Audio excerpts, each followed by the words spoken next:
I remember हम लोगों ने टिशू सर के ऑफिस में नरेशन किया था and me and my sister we heard the story together and as we walked out of the office my sister was like really scared and she looked at me, she's like, you are not doing this. And I'm like, I am doing this.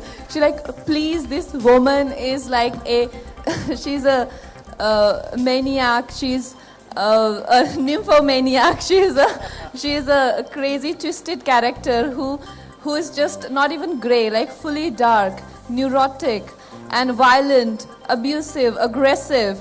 She's like, you are not going to do a character like that. I said, I will do it like that because I feel as an actor, something that seems impossible and people are putting money for you to see if you can do it or not. So it's a nice place to be in. But I think that whole thrill and rush of doing something dangerous, you know, is would I say just because it looked so difficult on the pages, it looked impossible to create this person. So the reason I said yes is, so one day I got a call from Sai Kabir saying, hi, is this Veer? And I said yes. He said, Veer, I think you're a fantastic actor. So if you start with a compliment, of course I'll take the call. So compliment ke baad he said, please come to the office, and we talked about this. And you have to understand, for me, this is not a film jahan you would expect to see me in the film at all. It's a complete different zone, different university of cinema than I've ever been exposed to. I usually play very happy, you know, funny characters, etc. So to play something this intense and still be funny at the same time, that to me was the challenge. When they said Kangana's doing the film, that was the cherry on top of the dessert. So for me, it's about the script, the director, and if the director believes in me to do something that maybe a lot of people don't think I can do, that's the reason to do the film. Yeah, I think in the past I've done different characters, but I think our industry didn't offer those many risky characters to actors. But I think with makers like Kabir, it's nice that they are doing, like I said, कि it's nice and refreshing to see कि एक ऐसी film भी बन रही है, और जबकि इनके बीच में जो देखिए जिस तरह की फिल्में आ रही हैं वो हम लोग पिछले 10-15 साल से देखते आ रहे हैं, सेम चीज़. तो it takes a lot of guts, few people to show faith and put in money and put in their faith in that person. So I think it's very nice, you know, that so many people, creative people, intelligent visionaries, they came together and they decided to make this film. Well, I'd say that if I could have my way, I'd give a little gap. I'd probably give a gap of 4 months between two characters. क्योंकि वो और खासकर queen का हमने इतना सोचा नहीं था कि अभी तक थिएटर्स में रन कर रही है क्वीन. तो I'd say कि जिस तरह से उस कैरेक्टर को लोग एकदम ओपन माइंड से गए, उसको सराहा. अब मुझे मेरा एक आग्रह है कि लोग फिर से इस फिल्म को देखने जाएं तो क्वीन को ना मन में बिठा के जाएं, क्योंकि जो मेरे एक वनरेबल लड़की का कैरेक्टर है वो आई थिंक कहीं ना कहीं लोगों को बहुत पसंद आया है, विच इज़ ओके, मुझे भी बहुत पसंद है. But I can't be that same girl all my life. Revolver Rani, I hope कि लोग ओपन माइंड के साथ जाएं और मुझे just see me as that person. तो it will be nicer, it will be a lot more fun, and I hope I am convincing as this woman. बहुत different है. बुलेट राजा नहीं चली थी, ये चलेगी. तो बुलेट राजा में था आएंगे तो गर्मी बढ़ाएंगे, अभी रिवॉल्वर रानी में है अब मर्द को दर्द होगा.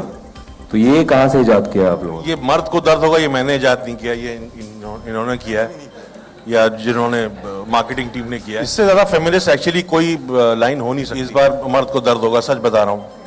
सारी औरतों को ये अपना एक स्टेटस बना लीजिए आप. Very emotional. मर्द को दर्द होगा, इज्जत बढ़ जाएगी सबकी. बहुत अच्छी बात है. देखिए इनको तो सारी फिल्म में दर्द होता ही है. देखिए आप फिल्म देखिए, आपको भी दर्द होगा, सबको दर्द होगा, ठीक है. जो भी देखने जाएंगे, अगर आप मर्द हैं आपको दर्द होगा, लेकिन जो दर्द आपको होगा, जो आपको महसूस होगी, वो एक बहुत ही वेल डिजर्व्ड नेसेसरी दर्द होगी. तो आप उसको एंजॉय कीजिए, उस दर्द को. मीठा दर्द, जैसे मीठा दर्द है सारी फिल्म में. ये किरदार मेरे लिए आज तक का सबसे मुश्किल किरदार है, क्योंकि जैसे कि मैंने कहा कि उस जगह को समझ पाना कि लोगों की क्या साइकोलॉजी होती है, और हर कोई ऐसे ब्लड थर्स्टी है वहाँ पे, और हर कोई क्रिमिनल है. जो रिवॉल्वर रानी की हिस्ट्री है, वो उसने अपनी लाइफ का पहला मर्डर जो है वो 7 साल की उम्र में किया था. तो उसकी वो हिस्ट्री है जहाँ से उसकी साइकोलॉजी और जहाँ से मुझे उसका कैरेक्टर बिठाना था.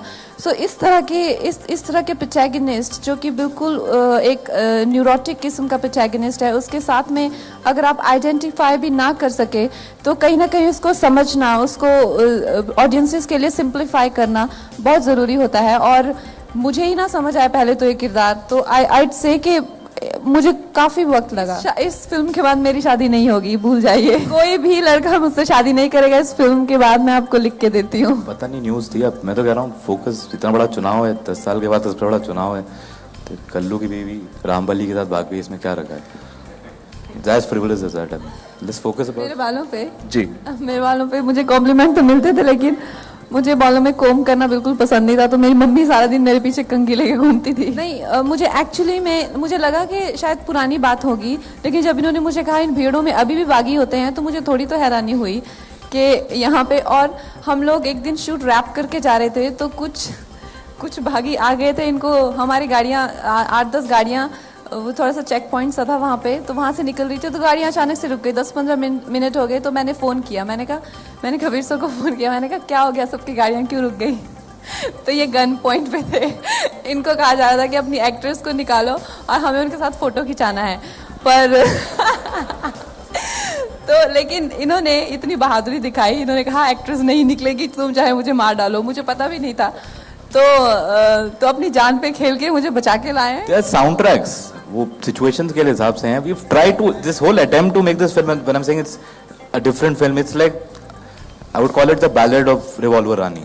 तो एक म्यूजिकल फोकलोर फोक टेल की तरह बोला गया एक तमाशा है बहुत जो हो रहा है उसके बारे में. बट इट्स मैं अवार्ड से इसीलिए मना कर रही हूँ क्योंकि इतने सारे अवार्ड्स होते हैं, 15-16 अवार्ड्स, और हर अवार्ड का 5 से 6 घंटा अगर आपको बैठना पड़े, और उस पे भी हेयर और मेकअप मिला के 2-2.5 घंटे की पूरी, तो आई थिंक ये पूरा आपको जो है बहुत महंगा पड़ता है पूरा हिसाब किताब. तो अगर एक अवार्ड होता है it's okay, but there are so many of them.